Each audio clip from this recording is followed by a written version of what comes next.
ఓం నమస్తే. ఆత్మీయులకు దేవదేవుని ఆశీస్సులు.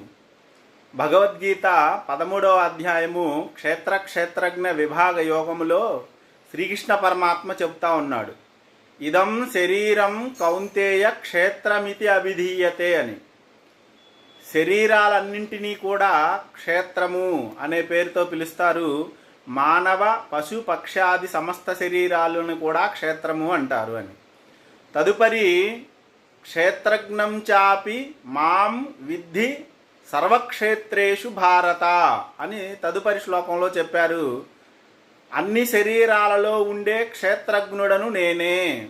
అంటే సమస్త శరీరాల యొక్క వివరణ, ఆ విజ్ఞానము, పూర్తి సమాచారం తెలిసినవాడు ఆయనే.